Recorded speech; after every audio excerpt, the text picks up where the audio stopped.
Welcome to another in our series of Kehillat Israel podcasts. This is a recording of Rabbi Amy Bernstein's weekly Friday morning Torah study.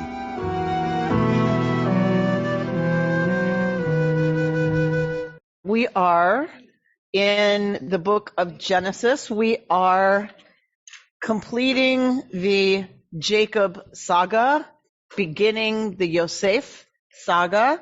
Yosef, his story, his novella, takes up about a quarter of the book of Genesis. So it is a huge, kind of a standalone in a way, novella. And so I just want to give all of you my sympathy that you are studying this text with me, because I did Joseph and the Technicolor Dreamcoat in 4th grade at the Hebrew Academy. And so I know every word of every song of the operetta. So there are moments where I'm not going to be able to help myself. So I apologize in advance that I'm going to burst into song like a bad Disney film every now and then as we study this text. And then once it starts, the poor staff has to listen to me. Joseph's mother, she was quite my favorite wife. I never really loved her down the road of my life. They have to hear it the rest of the day. So everyone is very sad that we're beginning the Joseph story. So we are going to look a little bit at the beginning of the Joseph narrative. I want to then take us to the first line of the parsha, which I've prepared some commentary on, because I think it's just one of those fun examples. I mean, there's not a lot to dig into with the Joseph story yet. There will be, but also it's just this great example of our tradition that there's so much commentary on the first verse of this parsha. And I'm not going to tell you what it is. We're going to read it together and you're going to go, really? Okay. So we are in Genesis 37, verse 1.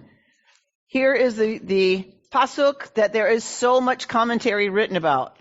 Vayeshev Yaakov be'eretz megurei aviv be'eretz Kna'an. Yaakov settled in the land where his father had sojourned, the land of Kna'an. Ooh, right? There's a lot there, people. All right, so we're going to look at a bunch of commentary on this verse. Yaakov Yeshev, he settled. Be'eretz Migurei Aviv, the place where his ancestors sojourned. Where's that? In case we're confused about it, Eretz Canaan. So now we're getting kind of the tail end of the Yaakov narrative, and that is that he settles in Canaan. He settles in Canaan. So Ele Toldot Yaakov, whenever we get Toldot, here are the generations of so-and-so. Usually that means we're going to get a genealogy. Here's the line of Adam. Here's the line of Noach. Noach begat Shem, Ham, and Yafet. They begat blah, blah, blah, blah, blah, blah, blah, begat. And we're going to get, a whole iteration until we pick up the story of one of those generations.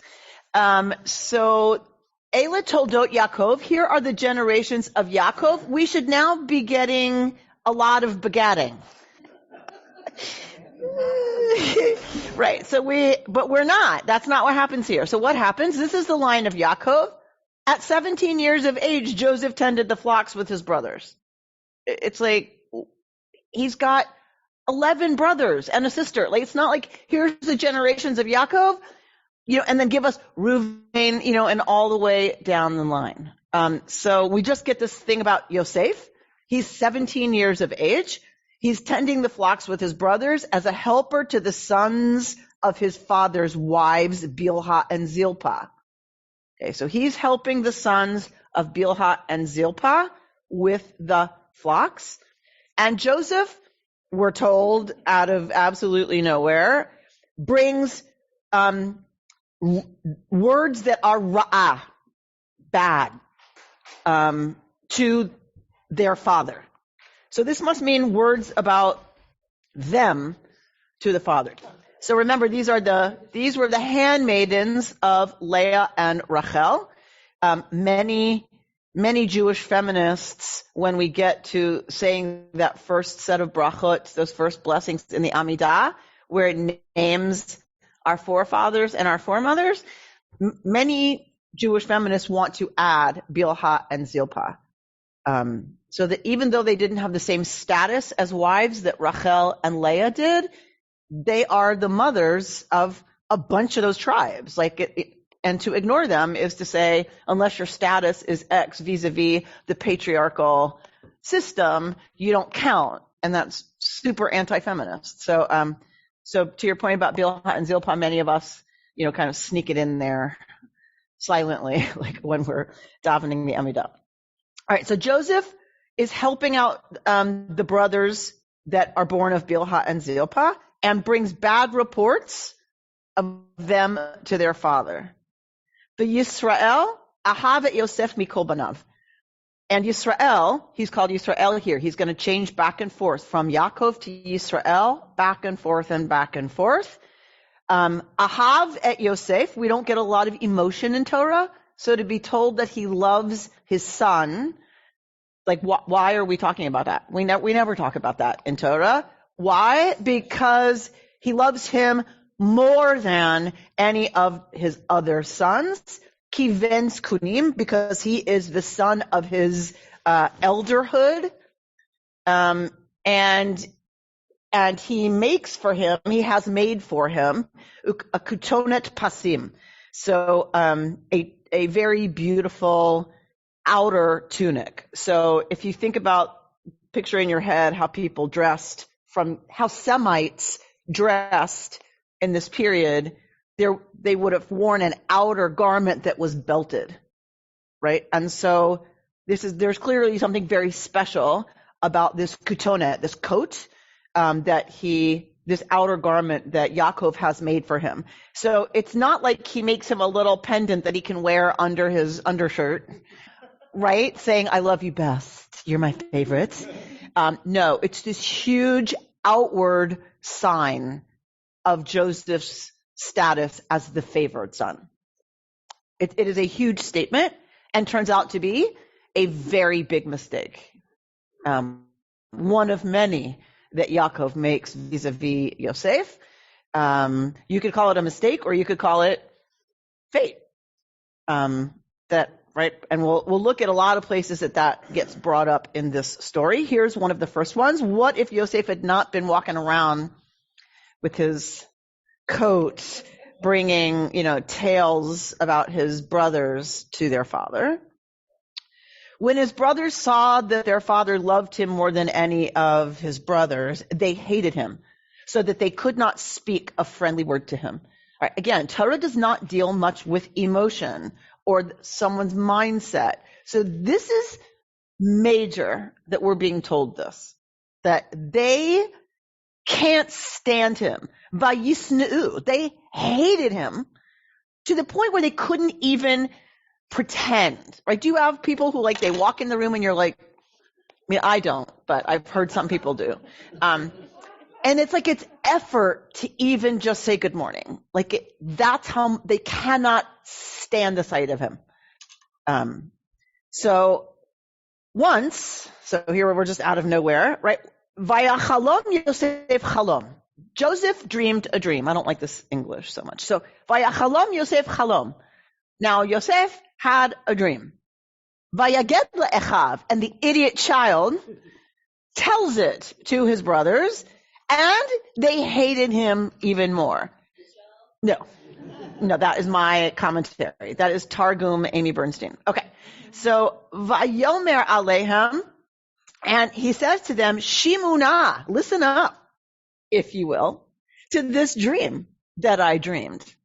There were sheaves in the field when suddenly my sheaf stood up and remained upright. Your sheaves gathered around and bowed low to my sheaf. Not the sharpest knife in the drawer. David. Yeah.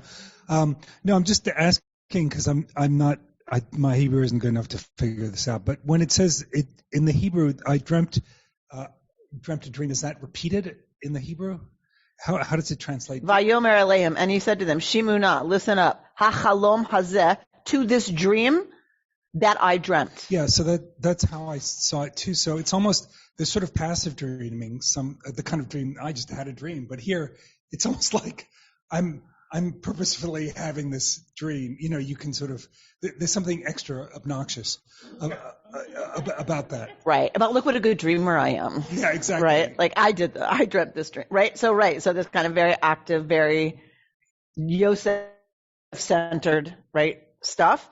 Vayomru, and they said to him, right, who? Echav, his brothers, do you mean to reign over us? Do you mean to rule over us? And they hated him even more for his talk about dreams. Vayachalom od chalom, and he dreamed yet another dream.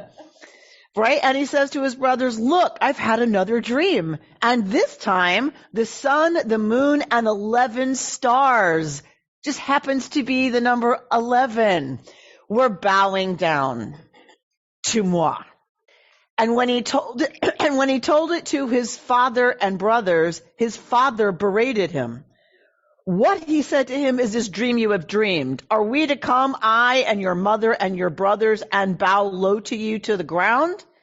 Well, it turns out his father is going to bow low to the ground to him.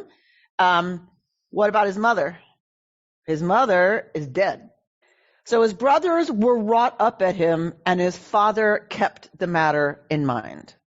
All right, so we're getting the very opening scene is that Yosef is a talebearer, he's a tattletale, and that he's a show-off about these dreams he's having where 11 things are going to bow to his thing. And he's telling this to his brothers. So we get this set up right away, that he's the favorite. The brothers hate him for that. He's a tattletale, and he's a show-off, right? So this is not good, right? We're told nothing else. What we're told about is the dynamic between Yosef and his brothers, because this, of course, is going to be the thing on which the entire narrative of the Jewish people turns, is on this dynamic. Because of this dynamic, we were slaves for 400 years in Egypt. So there's a lot of rabbinic awareness that sibling rivalry, the hatred, the enmity between members of a family results in terrible things, right? And for us, it results in 400 years of slavery. So I'm gonna stop soon, but I want to go a little bit further.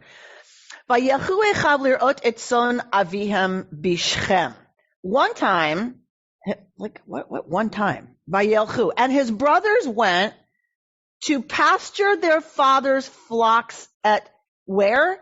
At Shechem. Now this is the place where, because y'all study Torah, you know a lot more than a lot of folks who are reading this. What just happened at Shechem not so long ago? Dinah goes out and we are not sure what happens. She lies with the prince of Shechem, that town. Because she is defiled, because she is an unmarried female, she's not in control of her own sexuality. Her sexuality does not belong to her. It belongs to her father. And if she has no father, then to her older brother or her uncle. Her sexuality is not hers to do with what she pleases. It belongs to her family, the men of her family. So it doesn't matter whether she's raped or if she lies with him voluntarily, she is now ruined. As a result of that, the brothers, these guys,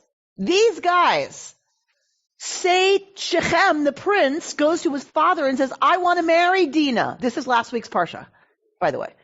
I want to marry Dinah. I love her. And they say, by the way, there is not one place where they ask Dinah, was this consensual? Do you want to marry? Because that's one way to solve it. If she's been ruined, one way you solve it is that person is obligated to marry her, right? Then she's saved, if you will. So the prince offers to marry her. The brothers say to them, it's not our way to marry our daughters to people who are uncircumcised. So you must be circumcised in order to marry our sister.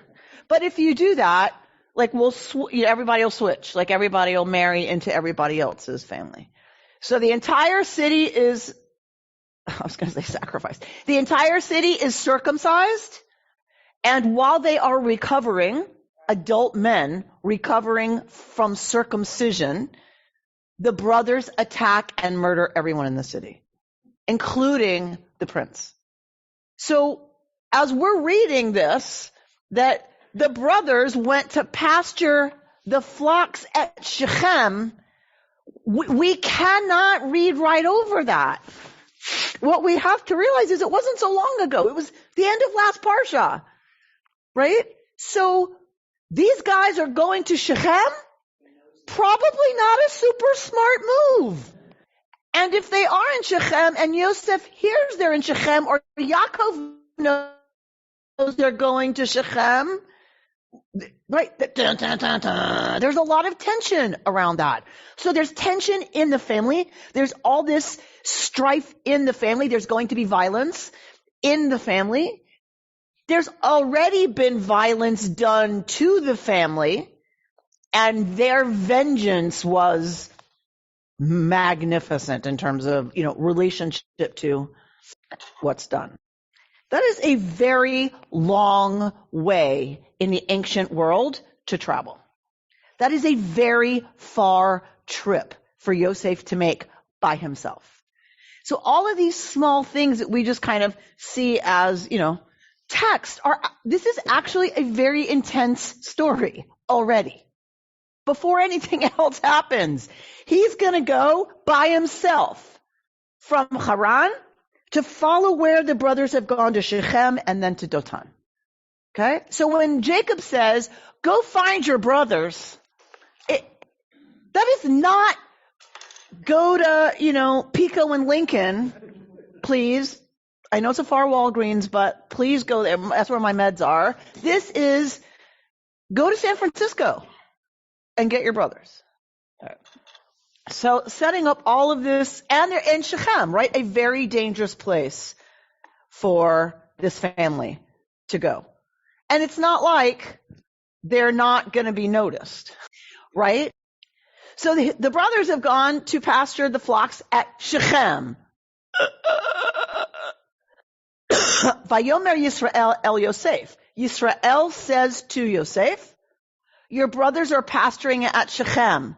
Come, I will send you to them. And what does he answer? What does Yosef answer? The right answer always when you are summoned? Hineni. Here I am. I am ready. And he said to him, go and see how your brothers are and how the flocks are faring, and bring me back word. So he sent him from the valley of Hebron.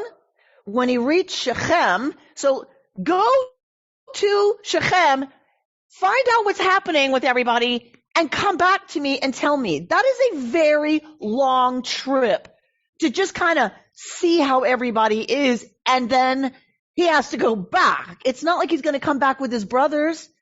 So he's got to make this trip alone, and then his dad wants him to travel back alone. Very good. That becomes one of our questions is, why? Does Jacob not know that he's setting his son out to go see the brothers that hate him a very long way away by the town where they just murdered a bunch of people? Like, what is he thinking? So, when he gets to Shechem, so he's traveled from Hebron all the way to Shechem, Vayimse'ehu ish, and Ish finds him wandering in the fields. The Ish says to him, Ma tivakesh, what are you hunting? What are you looking for? So how does the Ish know that Yosef's looking for something? So somehow Yosef is communicating, he's telegraphing that he is out of place. What happens when folks are out of place? lots of different kinds of things. Dinah went out. She went out of her place. A young woman's place is not to go out. It is to stay home. So she's out of place. Her place is in the family tent where she can be watched and guarded. She goes out, so she's out of place. Do you remember someone else, another female who's out of place and something kind of intense happens? Hagar. Hagar, very good, Jody. Hagar leaves because Sarah is abusing her. She runs away. She's a fugitive, pregnant slave who is out of place. Her place is in the tent with her mistress, telling her what to do, right? From where have you come and where are you going? Says to her whom? Who says this to her? Where have you come? Close. Where have you come from and where are you going? It is a malach. It is an angel. But the last time we saw an ish get involved with one of our characters out of nowhere, it turns out it's not exactly just a guy, right? He wrestles with this ish and then says, I've seen God face to face. So when we get ish, when ish finds him there, how does he know he's looking for something? Because he looks out of place. This is when big stuff happens. Yes. Can I just ask? I mean, our entire story is about people who are out of place. It starts with Abraham being out of place. I mean, and it goes, Egypt, we're out of place to leave. I mean, so how does this, I mean, that's a good thing, we say. Jews are out of place in the world. So how has this become a bad? I'm not sure that I would use the terms good or bad. When we are out of place, different stuff happens than when we're where we belong. That's kind of the nature of life. When we're out of place, different things can happen. If I'm just at home making toast and a cup of coffee, the stories we tell say nothing's going to happen. But if I decide, you know what, today I want a bialy and I'm going to go to Brentwood, then something might happen. So I think it's not so much good or bad. It's that for our narratives, I just want to lift up that it's when somebody's out of place, the opportunity for things to go like a whole different direction happen. And good, beautiful point that God says to Abraham, Lech lecha, take yourself out of place. Because as long as, leave everything, your house, your ancestors' house, your country, everything. Because if you don't do that, you can't start something new. You have to be out of place. And it's no different now if you think about gang members.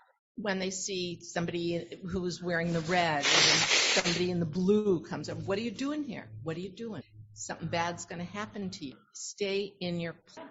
Well, we human beings, I mean, it's terrestrial human culture. We human beings evolved to be suspicious of the folks coming over the hill. We're territorial. Because they used to carry different viruses and different germs and different things than, right? So we are designed to be suspicious of strangers, of people who are not like us. So that's on the one hand, we're just kind of hardwired that way.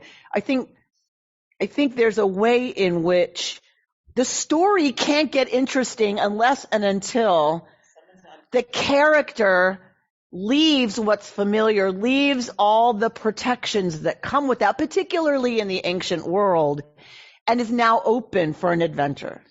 We had a black Methodist minister here for a while who left because of the torture of his family. He was out of place. All right. So, all right. Was there something else over here? Okay. Anybody home? Anything you want to say at home? I did see somebody. Okay. Betsy. It sort of explains why the ultra-religious community stays together. You'd better believe it.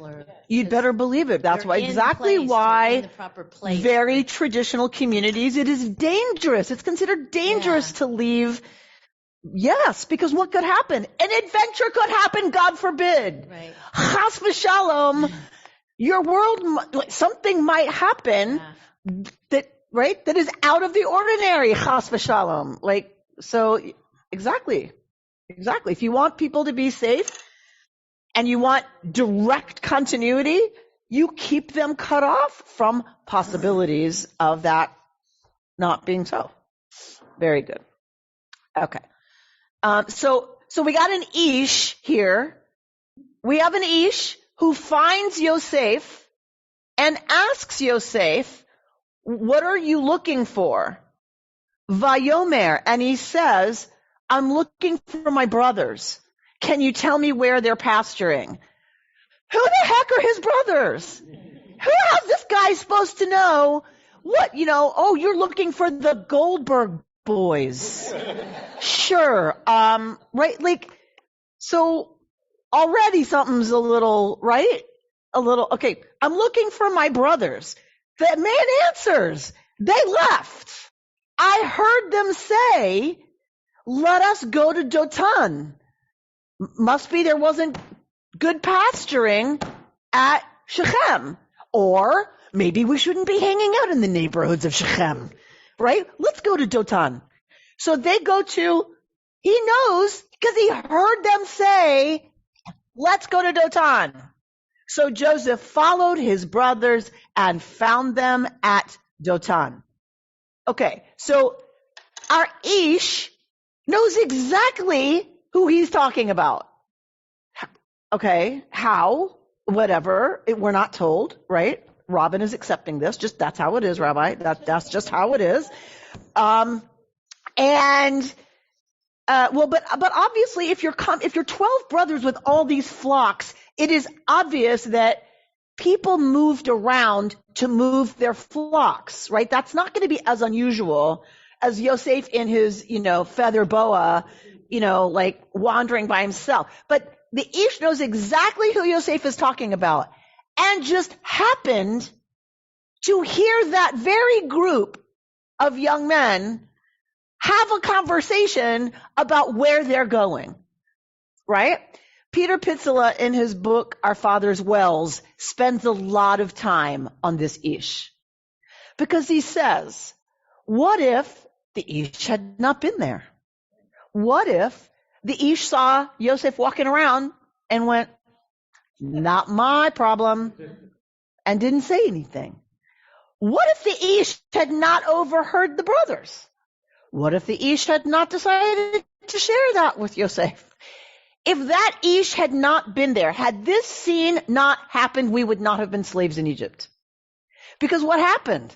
Yosef caught up to his brothers. And what happened when he caught up to them? They caught up with him. That's where they decide to get rid of him. And that's where he is sold into slavery to Egypt. And remember, Shechem becomes the capital of the northern kingdom of Israel, the rival to Jerusalem. So that's another layer that the people sharing and hearing this story know, that it's the northern holy place versus the southern holy place of Jerusalem. Right? Yes. This Ish and the questions you've asked, where's God in this story? Who's asking that? I am. Okay. And he's Ish. Because God's not here. Yes, he is. Okay. Mark's saying God, this is God. I don't think this Ish just randomly pops up in the middle of a story. So to have the knowledge you just described, we're beyond. Okay, Mark is understanding this Ish as not something normal, that this is outside the ordinary. Okay. Whether it is or is not, the fact that the Ish is there, the fact that the Ish heard the brothers and knew where they were and told Yosef changes the destiny of an entire people. And so what Peter Pitzela points out is all of us have had an Ish. Every one of us had a conversation with an Ish that changed the trajectory of our lives.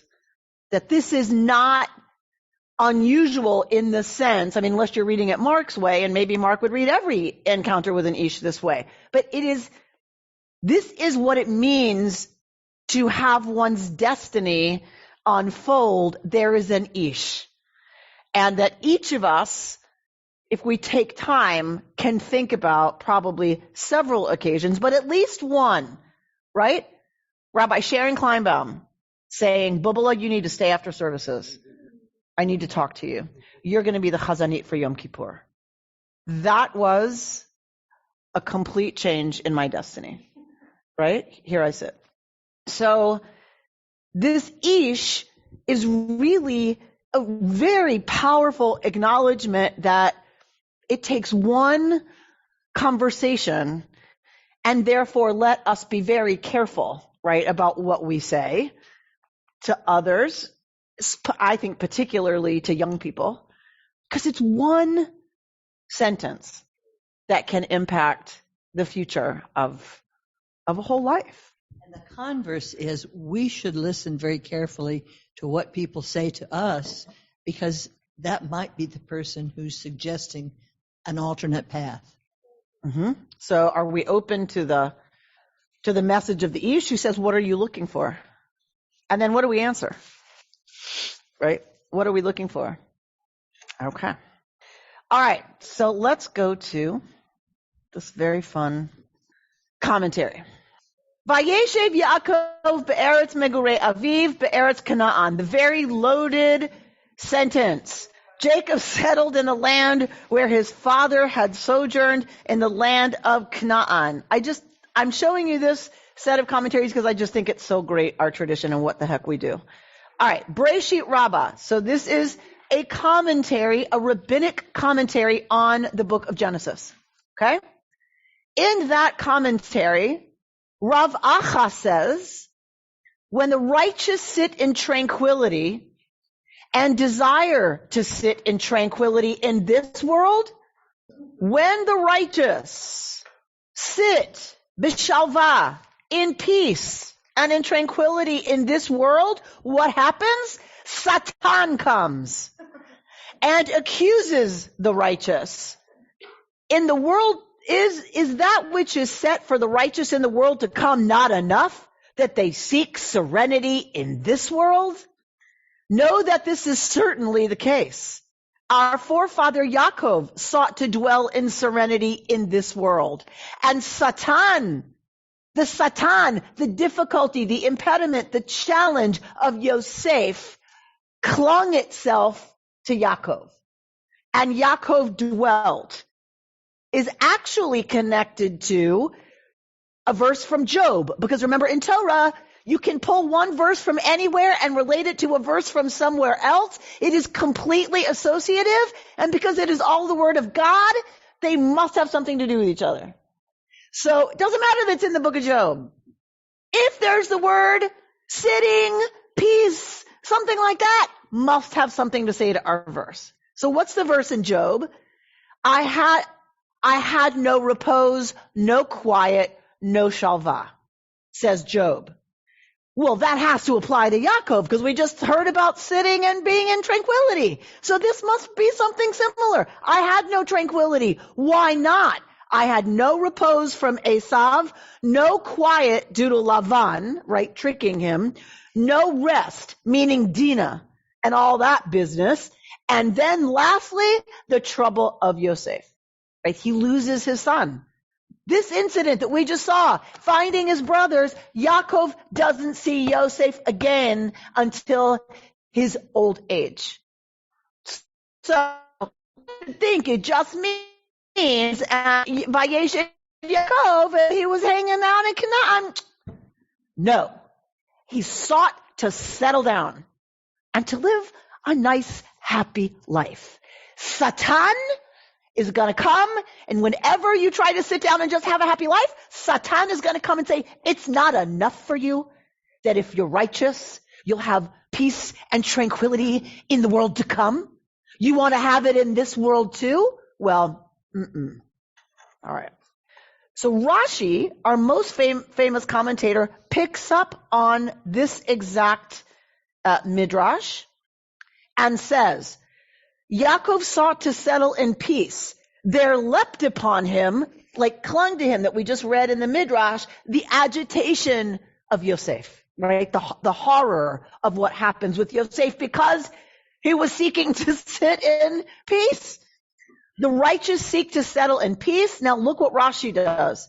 God says, is it not enough for the righteous what is prepared for them in the world to come, that they seek to settle in peace in this world?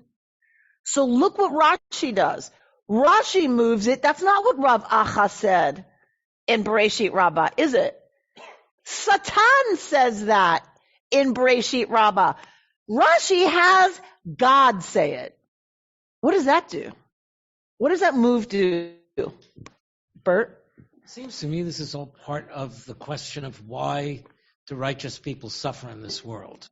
Interesting. This is a way of getting to that question that is without answer.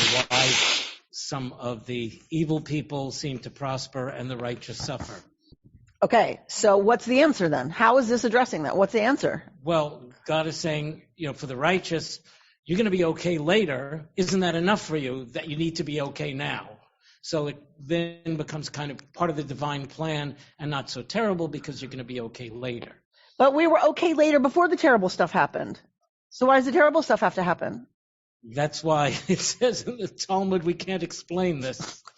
But I see. But okay. I think this is nevertheless kind of an effort to look at that issue. Why do righteous people suffer? It's certainly playing with that, because Satan essentially says, because you sought to sit b'shalva, I'm going to mess it up for you.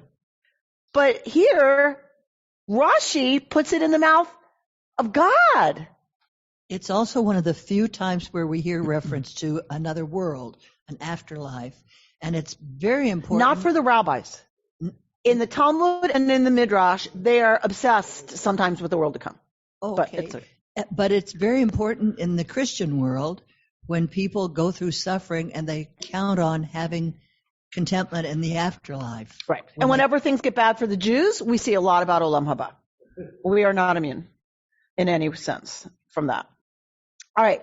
Aviva Zornberg now is commenting on Rashi. Right? Look what we do. Look what we do, people. It's so gorgeous. All right. So we have the verse from Torah. Then we have a discussion in Midrash Rabbah. Then we have Rashi reworking Midrash Rabbah. Now we have Aviva Zornberg, one of the most brilliant minds of our time, talking about Rashi. All right. Jacob's attempt to read the text of God's covenant in the light of his own life seems impeccable. And yet, as we have seen, God does not merely override Jacob's reading, as in the above Midrash, but much more radically. He mocks such an attempt wherever it occurs as a vulgar misreading, a lack of ascetic tact. The opening verse seems to contrast Jacob's desire to settle, to interpret his life and God's word with the sojournings of his father Isaac. So he wants to be like Isaac, who just settles down and has a nice life. The provisional God-directed quality of his father's life has been replaced by a new enterprise in Jacob's life, the enterprise that the Kabbalists called emet, truth. Jacob wants to read the family texts strongly to synthesize the contrasting elements of his father's and his grandfather's worlds. In a word, Jacob wants to compose a whole world of his own. He sought to settle in peace. Indicates a cognitive and ascetic ambition to see history resolved, sojournings over in this world. Meaning the wanderings of Avraham and the dislocation, right? To have it all resolve in his generation. What leaps upon him is the wild animal that tears Yosef apart. Taraf Yosef. Yosef was surely torn apart. That's what he's going to get. The opposite. Like it says what clings to him is the trouble of Yosef.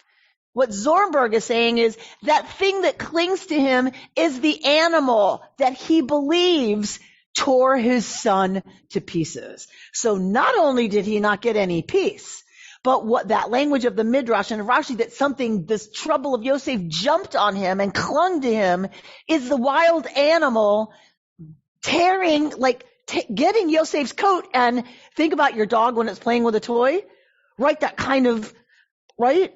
And just shredding his son. Incredibly vivid, right? Instead of Yishuv Hada'at, kind of the rest and tranquility of mind, clarity, composure, coherence, there is Tiruf Bada'at. There is a tearing of the mind, confusion, bewilderment, loss of consciousness. And when you want to say somebody is crazy in Hebrew, you say they are meturaf. They are torn. It means their mind. You know this word. Something is kosher or it's treif is taraf, torn. You have to shecht an animal to eat it. You can't eat something that's been torn by another animal or run over by a car. You can't eat that. It has to be shechted. So that's why it's treif, taruf. It is torn. So for Zornberg, it's not only that he doesn't get what he wants, it's that in seeking to make sense, to have resolution of all that's happened in their family, that's what Yaakov really is trying to make happen. And it's not only that doesn't happen, the exact opposite happens. What happens is a tearing of his reality when he sees the coat shredded and bloodied. They dip it in blood, people. They dip that kutonet in blood and show it to their father. And he makes an assumption based on that, the same way he served up Esav's clothing to his blind father, who made an assumption about who he was, but it wasn't true. In both cases, the clothing leads to assumptions that are not true, but are devastating to the security and the shalva, the peace of the family. David? Sorry, but don't you think that that Joseph's father is, yes, he wants tranquility, but by sending Joseph out on that mission, he's doing the exact opposite. I mean, Joseph's a homebody, basically, like he was, and is protected, stays home. And it seems that sending him out, and also Joseph's response, Hineni, I'm ready for this adventure. I mean, I'm just making stuff, but the fact that he says Hineni, means that, that he's sort of, sort of moving the ball forward, creating destiny. Even though what he wants more than anything else is a peaceful life, he's basically ruining that peaceful life by creating this journey that can't end well. He's going up to Shechem. He's going to his brothers, who probably, when they're home, they don't beat him up, but you can be sure that in the back of the schoolyard, he's going to get beaten up. So it seems to me like he's sort of prompting it at the same time. So I would say gam v'gam, that's how life happens. Right, but I don't think he sets out to send Yosef out into danger. No, I don't think so. You don't think so? I think in our lives, we do things and don't always think it through and don't always think about the consequences. Yaakov doesn't think about the consequences of that move. Now, that's already a choice, I guess, whether or not you think something through. But why not? I mean, because that's life. Okay.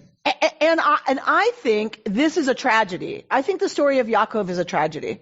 And I think the fact that he doesn't think this through is part of the tragedy of his story. That he still can't get, you don't show favoritism. You, who your father favored, your brother. You don't do that. But he never got it. Yaakov just doesn't get it. And here also doesn't get that you send Yosef out there where you can't protect him. Really? And to Shechem? You're sending your boys to Shechem? Yaakov, the tragedy of Yaakov is he just doesn't learn. And because of that, loses his son. Lost his wife, lost his son, he loses the stuff most important. He loses Rachel in childbirth and loses Yosef for most of his life. I'm wondering whether that's also why this is a Jacob in Israel, the H is here. Yeah, like what he took from that wrestling, he isn't called Yisrael the rest of the time, right? It's back and forth between Yaakov and Yisrael because he kind of gets it and then does something stupid, right? The old Yaakov is still there because the Ish says that your name will no longer be Yaakov, but that's not exactly what happens. He is called Yaakov and Yisrael because it seems he's back and forth between being able to live into this new, understanding and then not. All right, so let's look at Rabbi Larry Bach. Rav Acha's Midrash, remember the Midrash? That if you try to sit in peace, Satan's going to come? Reminds us how hard it is to live in tranquility. Shalva is what's the word used in the Midrash. In our messy worlds, we sit, right? Vayeshev, he sat, he dwelled. We seek out refuge. We retreat. But things happen around us, to us it often feels, that disturb our settled minds. Rest and quiet are elusive, trouble all too present. Some are our personal sadnesses and trials. Some belong to the people around us. Still others happen halfway around the world to people we've never met, but nevertheless take up residence in our minds. Is Rav Acha right? Are we destined to live a restless and troubled life? Can our moments of peace on the cushion or the mat be anything more than fleeting? Among my most treasured insights since I began learning with the Institute, this is the Institute for Jewish Spirituality, is the notion that Olam Haba, the world to come, and Olam Hazeh, this world, are not temporal designations, but mind states. Both worlds exist in all moments. The first one presents itself so readily, our everyday experience of this and that, a world of separate things. The other one comes upon us with some effort and some grace. It is boundless, infinite. Living in the one or the other isn't a simple thing. A mere glass half full choice one can make once and for all. But I do believe we can go there again and again. As I sit during the week of Vayeshev, I will look for signs of Yishuv Da'at, like that settled mind in my practice, the clarity and sparkle that come with concentration, the empathy and compassion that accompany me when I rise from the cushion. Knowing that moments of Yishuv are fleeting, may I nevertheless live in their light. A beautiful working with the Midrash, right, that we saw in Bereshit Rabbah. Rabbi Yael Shai is also going to talk about this. Vayeshev in Hebrew means settles, sharing a root with the Hebrew word for sit. In mindfulness parlance, sitting is another word for meditating. Jacob reminds me of myself and so many other meditators who, when we first start meditating, fall into the trap of wanting to meditate away our troubles, hoping to escape ourselves and the world through sitting. Best-selling author and psychiatrist Dr. Mark Epstein recounts his early experiences with meditation and excitement about the Buddhist concept of no self. Now she's quoting Epstein. My understanding of no self was limited at this point. I took it to mean that my inner anxiety, myself, was unreal and would drop away once I woke up. It was confusing to find that meditation, rather than dropping me into a void of no self, backed me into myself. While meditation was teaching me to hold myself with a light touch, it was also helping me to emerge through my suffering, not in spite of it.